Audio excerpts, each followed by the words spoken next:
আজ থেকে ৩০ বছর আগে এক ভয়াবহ দুর্ঘটনার শিকার হয়ে রাস্তা থেকে জঙ্গলের ভিতরে পড়ে যায় এই গাড়িটি। আজকের ভিডিওতে আমি আপনাদেরকে দেখাবো উইল এবং ড্যান নামের এই দুই ভাই, যাদের কাজই হচ্ছে অনেক পুরনো অকেজো ভাঙ্গা অ্যাক্সিডেন্টের শিকার হওয়া, দুর্গম পাহাড়ি জনপথে আটকে যাওয়া যে কোনো ভাঙ্গাচোরা জীর্ণশীর্ণ গাড়িকে সেই স্থান থেকে উদ্ধার করে নিয়ে আসা। এরা কার রেস্টোরেশনে এতটাই দক্ষ যা আপনাকে মুগ্ধ করবে। প্রিয় দর্শক, জঙ্গলের ভিতরে যে গাড়িটি আপনারা দেখতে পাচ্ছেন এটা অন্তত ৩৫ থেকে ৪০ বছর আগের জাপানি ইসুজু ফার্গো মডেলের একটা গাড়ি। তো এ দুই ভাই মূল স্পটে গিয়ে সর্বপ্রথম চেষ্টা করেছে নিজেদের কাছে ব্যাকআপে থাকা ব্যাটারির লাইনকে সংযুক্ত করে চেক করার যে ভেতরে ইলেকট্রিক সিস্টেম সচল আছে কিনা, এমনকি নিজেদের সাথে থাকা ব্যাটারির সাথে গাড়ির মধ্যে থাকা ব্যাটারিকে কানেক্ট করে পুরনো চাকাগুলোর মধ্যে হাওয়া দিয়ে দেখার চেষ্টা করছে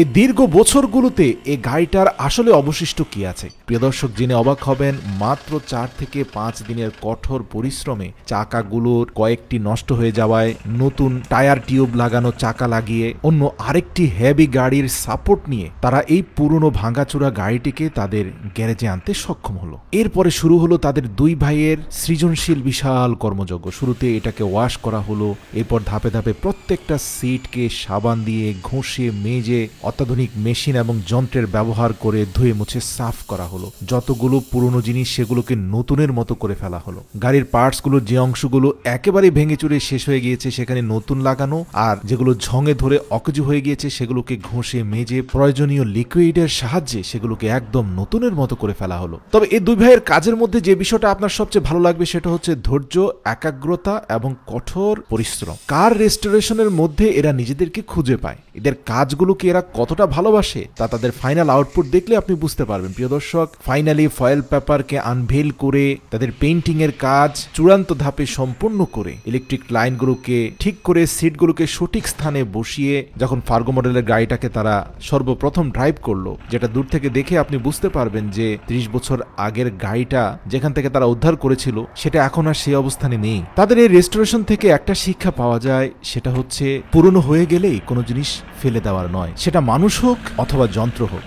যত্ন নিলে, সময় দিলে সবকিছু ঠিক হয়ে যায়। কিন্তু আমাদের সমস্যা হচ্ছে আমরা যে কোনো পরিস্থিতিতে যে কোনো জিনিসকে দেখেই হাল ছেড়ে দেই। আপনি একবার ভাবুন তো, সর্বপ্রথম এই পুরনো গাড়িটার দিকে তাকিয়ে আপনার কি মনে হয়েছিল? যে এটা তো কেজি দরে স্ক্র্যাপ হিসেবে বিক্রি করে দেওয়া উচিত, এ থেকে আর কোনো আশা নেই। শুধু এরকম গাড়ি নয়, এর থেকে ভালো গাড়ি হলেও হয়তো আপনি বিক্রি করে দিতেন। প্রিয় দর্শক, আসলে কোনো কিছুই ফেলে দেওয়ার নয়। সঠিকভাবে রেস্টোরেশন করতে পারলে সবকিছুই নতুনের মতো হয়ে যায়। এমনকি মানুষের ক্ষেত্রেও কোনো হতাশাগ্রস্ত মানুষকে তার জীর্ণশীর্ণ পরিস্থিতি দেখে আপনি হয়তো বলবেন যে তার পক্ষে তো ভিক্ষা ছাড়া আর অন্য কোনো কিছু করা সম্ভব নয়। কিন্তু সত্য বলতে কঠোর অধ্যাবসায়, ভালোবাসা, যত্ন এসব কিছু পারে যে কোনো ভেঙে যাওয়া মানুষকে নতুন করে গড়ে তুলতে।